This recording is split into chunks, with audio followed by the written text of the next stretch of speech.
Hey guys, this is just going to be a quick video on how to do the children's check-in for a first-time friend.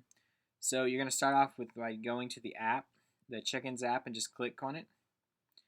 And then if you're not logged in, you'll have to log in, but after you log in, it'll pull up this screen, and you can name your station. I'm going to name mine Eric's iPhone, since that's what I'm using, and then click Create My Station. And then it'll give you an option of what kind of station you want to use. It automatically pulls up manned, and that's what we're going to use because that's the only one that you can really input data into. So click Save and Continue. And then it gives you the option of what kind of printer you want to print to. We're only using one right now, and it's on Wi-Fi, so you can just click print to this station, or it actually automatically selected. So just click Finish. And then it says there's no events, but when you do it on Sunday, it'll automatically pull it up. If it doesn't, you can just click check into another event. And then I'm going to be doing training day. You would do TCT Kids check-in for the South Campus, and it'll pull this up. Right now, it's saying I'm not connected to a printer. If it says that when you start off, you can just click on this Settings button down here in the right lower corner.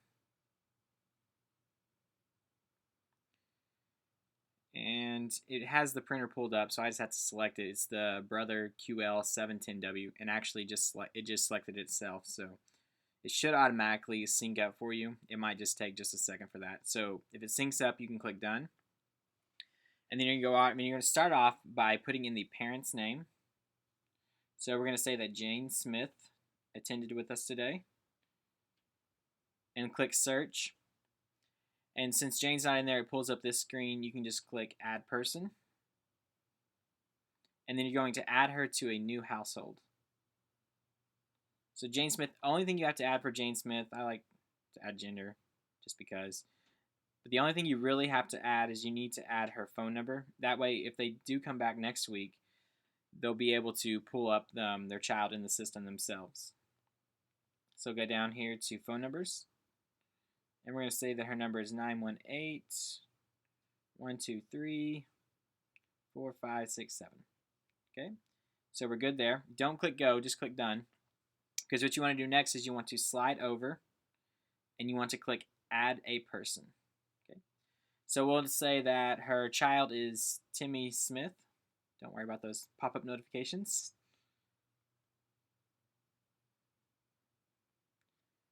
And then one thing that you don't want to do here is you don't want to click Done. This is what I've done, and it kind of messes with it. If you click Done, then it moves away your Create a Person box. And so what you have to do is you have to click back on there, backspace, type in the last letter of her name, and then it pulls back up the Create a New Person, and so then you'll click on that. And so you want to go ahead and put in little Timmy's gender. And the other thing that you definitely have to put in for Timmy is his birth date, because the way the system works is that it goes off of the birth date to figure out how old they are and what class they should be in. So we'll say that Timmy was born on March 13th, 2007. So he is 10 years old. And like I said, it automatically calculates that. You don't have to worry about grade or anything like that. Medical notes, you do want to ask the parents if there's anything relevant that they would like the teachers to know, any allergies, anything like that. So if little Timmy is allergic to chocolate, that could be a concern. And it would be awful for poor Timmy's life, but that is what it is. You don't have to put anything else into this. Just go down here and, actually, I'm sorry, go up to the top and you're going to click Save Household. Now, if they did have more than one student, you would just go ahead and slide over and click Add Person. So we're going to click Save Household. And then it pulls up, no, I misspelled Jane's last name, but it's going to pull up Jane Smith and Timmy Smith, and you can click on Timmy Smith to check him in. And then you just click Check in one person. And you can hear in the background it'll automatically print off the labels for you. It'll print off one label for Timmy, and then it'll also print off one label for the parent. So what you would do is you would take those labels to the parent, and you would tell the parent to place it on the child.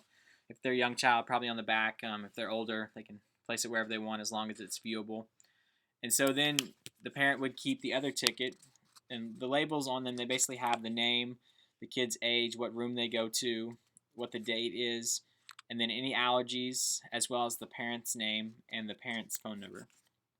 Also, on the right hand side of it, there is a unique code, and that's what the parents will have a corresponding label for. And so when they go to drop off their child, the teacher can just check and make sure that the numbers correspond, and they have to pick them up early. Or if they're picking them up from the nursery at the end of the service, then they'll want to show that label as well and just make sure the numbers match up. So you'll want to explain that to the parent, make sure that they understand how the process works and what they should do. And then when they're going back, when you're actually taking them back for the very first time to see their classroom and the teacher, we'd like for a service team member to escort them back there that morning. When it's the Sunday school dismissal occurs at 10:50. So if at that time a service team member can go get them and take them back there, and just kind of introduce them to the teacher, introduce them to the classroom, and make sure that they don't have any questions or needs. And I think that's about it.